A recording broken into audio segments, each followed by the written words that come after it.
ಮಿತ್ರರೇ ನಮಸ್ಕಾರ. ಮಿತ್ರರೇ, ಇವತ್ತು 2 ಇಂಪಾರ್ಟೆಂಟ್ ವಿಚಾರಗಳ ಕುರಿತಾಗಿ ನಿಮಗೆ ಈ ವಿಡಿಯೋದಲ್ಲಿ ತಿಳಿಸ್ತೀನಿ. ಮೊದಲನೇದಾಗಿ ಡಿಸೆಂಬರ್ 4 ಮತ್ತು 5ರಂದು ಭಾರತದಲ್ಲಿ ಬಹಳ ದೊಡ್ಡ ಒಂದು ಈವೆಂಟ್ ನಡೆಯುತ್ತೆ. ಇದರ ಬಗ್ಗೆ ಭಾರತದಲ್ಲಿ ಎಷ್ಟು ಸದ್ದಾಗ್ತಾ ಇದೆಯೋ ಗೊತ್ತಿಲ್ಲ, ವಿಶ್ವಮಟ್ಟದಲ್ಲಂತೂ ಸದ್ದಾಗ್ತಾ ಇದೆ. ಸದ್ಯ ಭಾರತದಲ್ಲಿ ನಮ್ಮ ವಿಪಕ್ಷಗಳು ಕೇವಲ SIR, ವೋಟ್ ಚೋರಿ ಇದ್ರ ಬಗ್ಗೆ ಚರ್ಚೆ ಮಾಡ್ತಾ ಇದ್ದಾವೆ. ಆದರೆ ಭಾರತದ ವಿಚಾರದಲ್ಲಿ ವಿಶ್ವಮಟ್ಟದಲ್ಲಿ ಏನು ಚರ್ಚೆ ಆಗ್ತಾ ಇದೆ ಅಂತಂದರೆ, ಡಿಸೆಂಬರ್ 4 ಮತ್ತು 5ರಂದು ಪುತಿನ್ ಭಾರತ ಪ್ರವಾಸವನ್ನು ಕೈಗೊಳ್ತಾ ಇದ್ದಾರೆ. ಈ ಸಂದರ್ಭದಲ್ಲಿ ಮೋದಿ ಮತ್ತು ಪುತಿನ್ ನಡುವೆ ಬಹಳ ದೊಡ್ಡ ಡೀಲ್ ಆಗುತ್ತೆ, ಅದು ಕೂಡ ಡಿಫೆನ್ಸ್ಗೆ ಸಂಬಂಧಪಟ್ಟಂತೆ. ಹೀಗಂತ ವೆಸ್ಟರ್ನ್ ಮೀಡಿಯಾಗಳು ನಿರಂತರವಾಗಿ ಸುದ್ದಿ ಮಾಡ್ತಾ ಇದ್ದಾವೆ. ಜೊತೆಗೆ ಭಾರತ ಒಂದು ಘಾತಕವಾದಂತಹ ಶಸ್ತ್ರಾಸ್ತ್ರ ಖರೀದಿಯ ಒಪ್ಪಂದವನ್ನು ಕೂಡ ಮಾಡಿಕೊಳ್ಳುತ್ತೆ ಎನ್ನುವಂತಹ ಚರ್ಚೆ ನಡೀತಾ ಇದೆ. ಈ ವಿಚಾರವಾಗಿಯೂ ಕೂಡ ನಿಮಗೆ ಈ ವಿಡಿಯೋದಲ್ಲಿ ತಿಳಿಸ್ಕೊಡ್ತೀನಿ. ಎರಡನೇದಾಗಿ ಮಿತ್ರರೇ, ಟರ್ಕಿ ಒಂದು ಸಾಧನೆಯನ್ನು ಮಾಡಿದೆ, ಅದು ಸಹ ಡ್ರೋನ್ ವಿಚಾರದಲ್ಲಿ. ಇದು ಭಾರತಕ್ಕೊಂದು ಸ್ವಲ್ಪ ಆತಂಕಕಾರಿಯೇ. ಆದರೆ ಮುಂದಿನ ದಿನಗಳಲ್ಲಿ ವಿಶ್ವದ ಡಿಫೆನ್ಸ್ ಸೆಕ್ಟರ್ ಯಾವ ಹಂತಕ್ಕೆ ಹೋಗಬಹುದು ಅನ್ನೋದಕ್ಕೆ ಇದೊಂದು ಉತ್ತಮ ಉದಾಹರಣೆಯಂತಿದೆ. ಆ ವಿಚಾರವನ್ನು ಕೂಡ ನಿಮಗೆ ಈ ವಿಡಿಯೋದಲ್ಲಿ ಡೀಟೇಲ್ ಆಗಿ ತಿಳಿಸ್ಕೊಡ್ತೀನಿ. ನೀವು ಈ ವಿಡಿಯೋನ ಕೊನೆವರೆಗೂ ಮಿಸ್ ಮಾಡದೆ ನೋಡಿ. ಮೊದಲನೇದಾಗಿ ರಷ್ಯಾ ವಿಚಾರದಿಂದಲೇ ಶುರು ಮಾಡೋಣ. ಮಿತ್ರರೇ, ಪುತಿನ್ ಭಾರತಕ್ಕೆ ಬರ್ತಾ ಇದ್ದಾರೆ ಅನ್ನುವಂಥದ್ದು ಬಹಳ ದೊಡ್ಡ ಸುದ್ದಿ.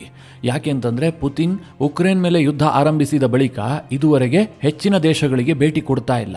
ಅದಕ್ಕೆ ಅನೇಕ ಕಾರಣಗಳು ಕೂಡ ಇದ್ದಾವೆ. ಮೊದಲನೇದಾಗಿ ಪುತಿನ್ ಮೇಲೆ ಅಂತಾರಾಷ್ಟ್ರೀಯ ಕ್ರಿಮಿನಲ್ ಕೋರ್ಟ್ನ ವಾರೆಂಟ್ ಕೂಡ ಇದೆ. ಪುತಿನ್ ಒಬ್ಬ ಯುದ್ಧಾಪರಾಧಿ. ಉಕ್ರೇನ್ನಲ್ಲಿ ಸಾಮೂಹಿಕ ಹತ್ಯೆಗಳನ್ನು ಮಾಡಿದ್ದಾರೆ ಅಂತ ಅವರ ಮೇಲೆ ಆರೋಪ ಇದೆ. ವಾರೆಂಟನ್ನು ಕೂಡ ಇಶ್ಯೂ ಮಾಡಲಾಗಿದೆ. ಹೀಗಾಗಿ ಕೆಲ ದೇಶಗಳಿಗೆ ಪುತಿನ್ ಎಂಟ್ರಿ ಆದರೆ ಅವರು ಅರೆಸ್ಟ್ ಆಗುವಂಥ ಸಾಧ್ಯತೆಗಳಿರ್ತವೆ. ಇದೇ ಕಾರಣದಿಂದ 2022 ಫೆಬ್ರವರಿ 24 ಉಕ್ರೇನ್ ಮೇಲೆ ರಷ್ಯಾ ಯುದ್ಧ ಸಾರ್ತಲ್ಲ, ಅದಾದ ಬಳಿಕ ಪುತಿನ್ ಕೇವಲ 5 ದೇಶಗಳಿಗೆ ಮಾತ್ರ ಭೇಟಿ ಕೊಟ್ಟಿದ್ದಾರೆ.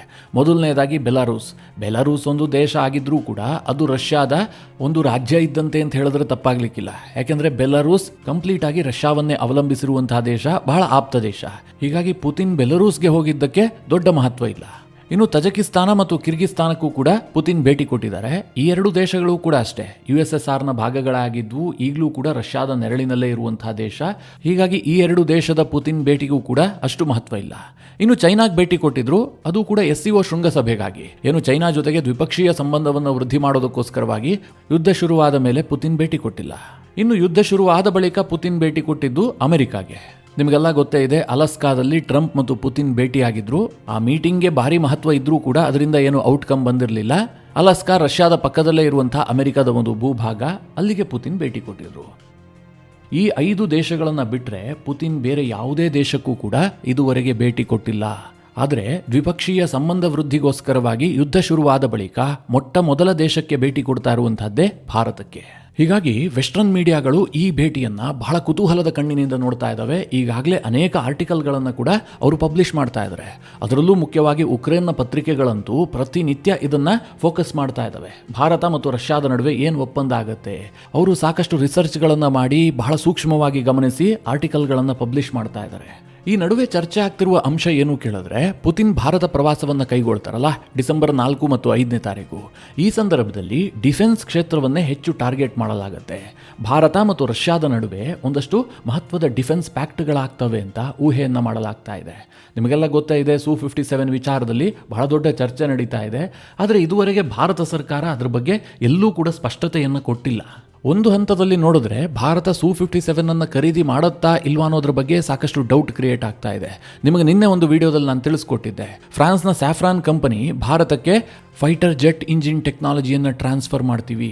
ಭಾರತ ಮತ್ತು ಫ್ರಾನ್ಸ್ನ ಸ್ಯಾಫ್ರಾನ್ ಕಂಪನಿಗಳು ಸೇರಿಕೊಂಡು ಭಾರತದ 5th generation fighter jet program ಆಗಿರುವಂತಹ ಆಮ್ಕಾಗೆ ಜೆಟ್ ಇಂಜಿನನ್ನು ತಯಾರು ಮಾಡ್ತೀವಿ, ಭಾರತದಲ್ಲೇ ಅದನ್ನು ತಯಾರು ಮಾಡ್ತೀವಿ ಅಂತೆಲ್ಲ ಘೋಷಣೆ ಮಾಡಿದ್ದಾರೆ. ಹೀಗಾಗಿ ಭಾರತ 5th ಜನರೇಷನ್ ಫೈಟರ್ ಜೆಟ್ಟನ್ನು ರಷ್ಯಾದಿಂದ ಖರೀದಿ ಮಾಡುತ್ತಾ, ಇದ್ರ ಬಗ್ಗೆಯೂ ಕೂಡ ಒಂದು ಪ್ರಶ್ನೆ ಉದ್ಭವಿಸಿದೆ. ಜೊತೆಗೆ ಸ್ಯಾಫ್ರಾನ್ ಕಂಪನಿ ಭಾರತದಲ್ಲೇ M88 ಇಂಜಿನನ್ನು ಕೂಡ ರೆಡಿ ಮಾಡ್ತೀವಿ ಅಂತ ಘೋಷಣೆ ಮಾಡಿದ್ದಾರೆ. ಅಂದರೆ ರಫೇಲ್ಗೆ ಬೇಕಾಗುವಂಥ ಇಂಜಿನನ್ನು ಕೂಡ ಭಾರತದಲ್ಲಿ ರೆಡಿ ಮಾಡ್ತೀವಿ ಅಂತ. ಇದರ ಅರ್ಥ ಏನು ಕೇಳಿದ್ರೆ, ಭಾರತ ಮುಂದಿನ ದಿನಗಳಲ್ಲಿ ಹೆಚ್ಚುವರಿಯಾಗಿ ರಫೇಲನ್ನು ಖರೀದಿ ಮಾಡುತ್ತೆ ಅಂತ. ಇದನ್ನೆಲ್ಲ ನೋಡ್ತಾ ಇರುವಂತಹ ಸಂದರ್ಭದಲ್ಲಿ Su-57 ವಿಚಾರದಲ್ಲಿ ಭಾರತಕ್ಕೆ ಅಷ್ಟು ಇಂಟ್ರೆಸ್ಟ್ ಇದೆ ಅಂತ ಈವರೆಗೆ ಅನ್ನಿಸ್ತಾ ಇಲ್ಲ. ಹಾಗಂತ Su-57 ಭಾರತ ಕೈಬಿಟ್ಟಿದೆ ಅಂತ ಕೂಡ ಹೇಳೋದಕ್ಕೆ ಸಾಧ್ಯ ಇಲ್ಲ. ಆದರೆ ಪುತಿನ್ ಭೇಟಿ ವೇಳೆಯೇ ಅದು ಫೈನಲ್ ಆಗುತ್ತಾ, ಸ್ವಲ್ಪ ಡೌಟ್ ಇದೆ. ಆದರೆ ಪಾಶ್ಚಿಮಾತ್ಯ ಪತ್ರಿಕೆಗಳು ಏನು ವರದಿ ಮಾಡ್ತಾ ಇದ್ದಾವೆ ಗೊತ್ತಾ, ಭಾರತ Su-57ಗಿಂತಲೂ ಹೆಚ್ಚಾಗಿ S-500 ಬಗ್ಗೆ ಆಸಕ್ತಿಯನ್ನು ಹೊಂದಿದೆ. S-400 ಡೀಲ್ ಆಗುವಂಥ ಸಾಧ್ಯತೆಗಳು ನಿಚ್ಚಳವಾಗಿದೆ. ಭಾರತ ಹೆಚ್ಚುವರಿಯಾಗಿ 5 S-400 ಡಿಫೆನ್ಸ್ ಸಿಸ್ಟಮ್ ಅನ್ನು ಖರೀದಿಗೆ ಪುತಿನ್ ಬಂದ ವೇಳೆ ಸಹಿ ಹಾಕುವಂಥ ಸಾಧ್ಯತೆಗಳಿದ್ದಾವೆ.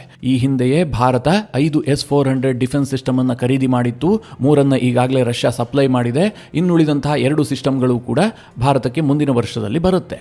ಇದರ ಜೊತೆಗೆ ಹೆಚ್ಚುವರಿಯಾಗಿ 5 S-400 ಅನ್ನು ಖರೀದಿ ಮಾಡುವಂಥ ಸಾಧ್ಯತೆಗಳಿದ್ದಾವೆ ಅಂತ ವರದಿಗಳಾಗ್ತಾ ಇದ್ದಾವೆ. ಬಹುತೇಕ ಇದು ಕನ್ಫರ್ಮ್ ಅಂತಲೂ ಕೂಡ ಹೇಳಲಾಗ್ತಾ ಇದೆ. ಮಿತ್ರರೇ, S-400 ಯಾಕೆ ಅಂತ ನಿಮಗೆಲ್ಲ ಗೊತ್ತು. ಆಪರೇಷನ್ ಸಿಂಧೂರದ ಸಂದರ್ಭದಲ್ಲಿ ಪಾಕಿಸ್ತಾನಕ್ಕೆ ಒಂದು ಸಣ್ಣ ಯಶಸ್ಸು ಕೂಡ ಸಿಗದಂತೆ ನೋಡಿಕೊಂಡಂಥ ಏರ್ ಡಿಫೆನ್ಸ್ ಸಿಸ್ಟಮ್ ಇದು. ಮೋದಿ ಈಗಾಗಲೇ ಸುದರ್ಶನ್ ಚಕ್ರ ಮಿಷನ್ ಅನ್ನು ಘೋಷಣೆ ಮಾಡಿದ್ದಾರೆ. 2035 ವೇಳೆಗೆ ನಮ್ಮ ದೇಶದ ಎಲ್ಲ ನಾಗರಿಕ ನೆಲೆಗಳನ್ನು ಕೂಡ ಏರ್ ಡಿಫೆನ್ಸ್ ಸಿಸ್ಟಮ್ ಅಡಿಯಲ್ಲಿ ರಕ್ಷಿಸ್ತೀವಿ, ಇಡೀ ಭಾರತಕ್ಕೆ ಒಂದು ಡಿಫೆನ್ಸ್ ಶೀಲ್ಡ್ ಅನ್ನು ಮಾಡ್ತೀವಿ ಅಂತ ಘೋಷಣೆ ಮಾಡಿದ್ದಾರೆ. ಹೀಗಾಗಿ ಭಾರತಕ್ಕೆ ಹೆಚ್ಚುವರಿಯಾಗಿ S-400 ಏರ್ ಡಿಫೆನ್ಸ್ ಸಿಸ್ಟಮ್ನ ಅವಶ್ಯಕತೆ ಇದೆ. ಪುತಿನ್ ಭಾರತ ಪ್ರವಾಸದ ವೇಳೆಯೇ ಇದು ಫೈನಲ್ ಆಗುತ್ತೆ ಎನ್ನುವಂಥ ಚರ್ಚೆ. ಇದರ ನಡುವೆ ಪಾಶ್ಚಿಮಾತ್ಯ ಮಾಧ್ಯಮಗಳು ಇನ್ನೊಂದು ವರದಿಯನ್ನು ಮಾಡ್ತಾ ಇದ್ದಾವೆ. ಅದೇನು ಕೇಳಿದ್ರೆ S-500 ಅನ್ನು ಕೂಡ ಭಾರತ ಖರೀದಿ ಮಾಡುತ್ತೆ ಅಥವಾ ಜಾಯಿಂಟ್ ಆಗಿ ಡೆವಲಪ್ ಮಾಡುವಂಥ ಸಾಧ್ಯತೆಗಳು ಕೂಡ ಇದ್ದಾವೆ.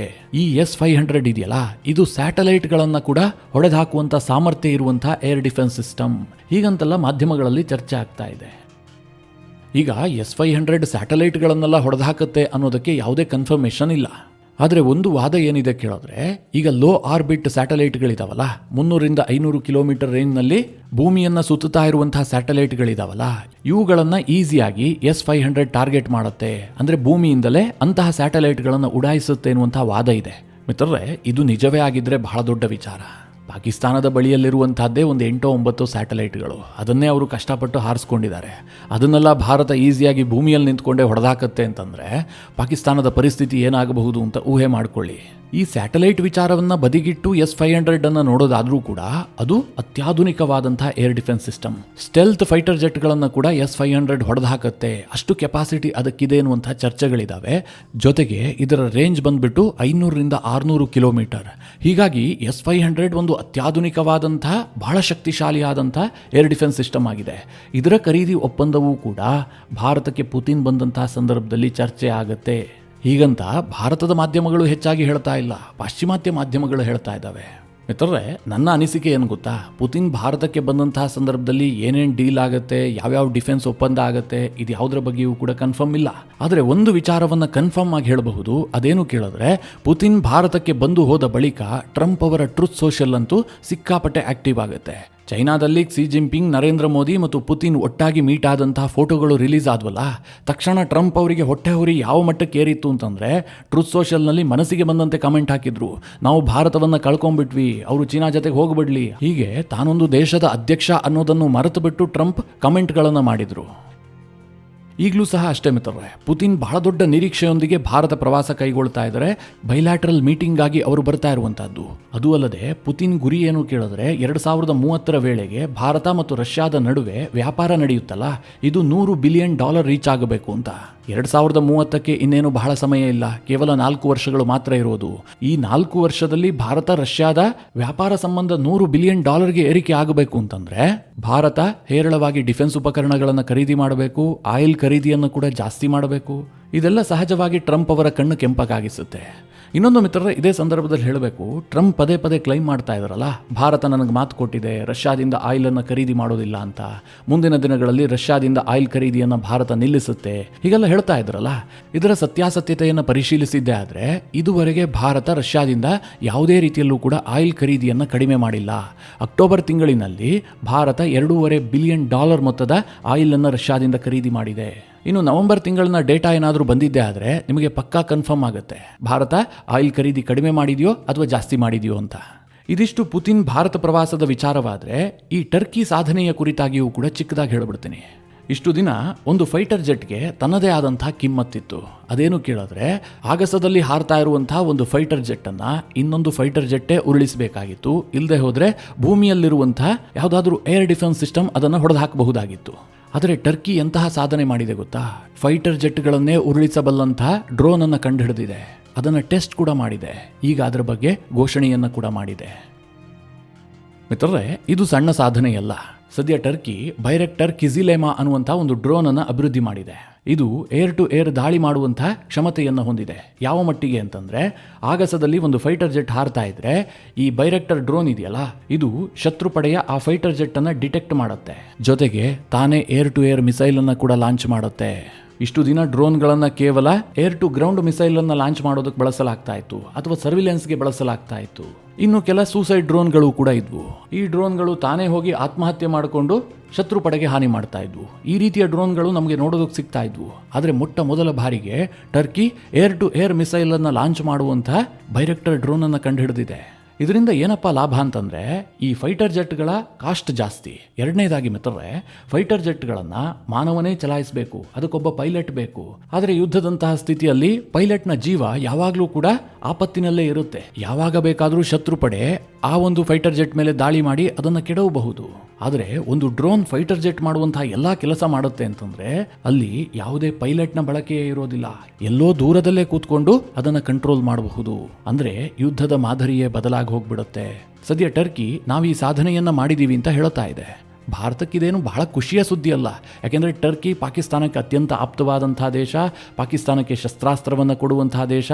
ನಾಳೆ ಇದರಲ್ಲಿ ಟರ್ಕಿ ಯಶಸ್ಸು ಗಳಿಸಿದ್ದೇ ಆದರೆ, ಅಂದರೆ ಇನ್ನೂ ದೊಡ್ಡ ಮಟ್ಟದ ಯಶಸ್ಸು ಸಿಕ್ಕಿದ್ದೇ ಆದರೆ, ಇಂತಹ ಡ್ರೋನ್ಗಳನ್ನು ಪಾಕಿಸ್ತಾನಕ್ಕೂ ಅವರು ಮಾರಾಟ ಮಾಡಬಹುದು. ಅದು ಸಹಜವಾಗಿ ಭಾರತದ ವಿರುದ್ಧ ಬಳಕೆ ಆಗುತ್ತೆ. ಹೀಗಾಗಿ ಟರ್ಕಿಯ ಸಾಧನೆಯನ್ನು ಭಾರತ ಖುಷಿ ಪಡೋದಲ್ಲ, ಒಟ್ಟಾರೆಯಾಗಿ ಡಿಫೆನ್ಸ್ ಸೆಕ್ಟರ್ ಈ ರೀತಿಯಾಗಿ ಮಾರ್ಪಾಡಾಗ್ತಾ ಇದೆ ಅಂತ ತಿಳಿಸೋದಕ್ಕೋಸ್ಕರವಾಗಿ ಈ ಮಾಹಿತಿಯನ್ನು ನಿಮಗೆ ಕೊಟ್ಟೆ. ಮಿತ್ರರೇ, ಈ ಎಲ್ಲ ವಿಚಾರಗಳ ಕುರಿತಾಗಿ ನಿಮ್ಮ ಅನಿಸಿಕೆ ಅಭಿಪ್ರಾಯಗಳೇನು? ಕಮೆಂಟ್ ಮಾಡುವ ಮೂಲಕ ನಮಗೆ ತಿಳಿಸಿ.